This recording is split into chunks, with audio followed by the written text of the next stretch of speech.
Good morning. Good morning sa inyo dyan mga kabayan. Andito ako ngayon sa Oman. Then umagang umaga 6:12 ay nag-prepare na tayo at nag-aantay na lang tayo ng binook natin na taxi. At papunta tayo ngayon sa hotel kung saan dun tayo gagawa ng ating tattoo.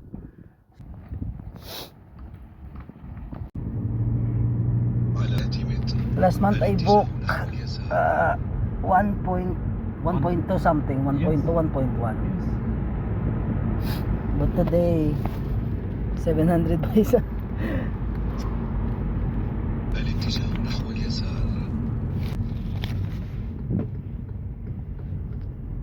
Yo! For today's video ay nakapag-upload na naman tayo ng panibagong vlog at may kliyente na naman po tayo. So yung gagawin natin dito ay lips tattoo yung gusto ng ating kliyente. At may request po ang ating kliyente na lagyan ko daw ng TKTX yung kanilang lips para daw less yung sakit.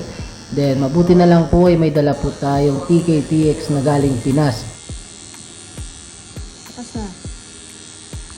Marami pa matapos eh. Kaya sa mga kababayan natin dyan na andito sa Oman, sa gusto magpatattoo, mag-message lamang po kayo sa Facebook account ko, TikTok account ko, then ilagay ko na lang po yung WhatsApp number ko dito sa screen.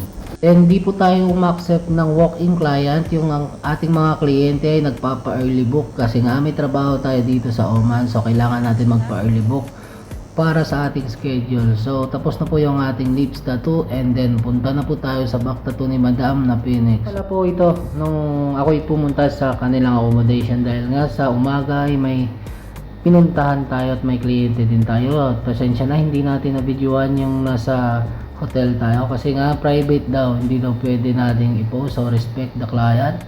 Then dito po ay after work ko na po ito nakapuntahan. This is 12 AM in the morning. So galing tayong trabaho, pagkatapos ng trabaho ay trabaho na naman ulit. Ganun tayo kasipag.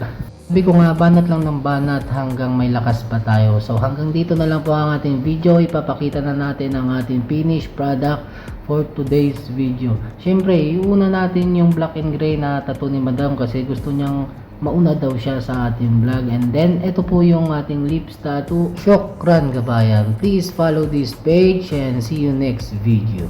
Yala bye. Mas salamat.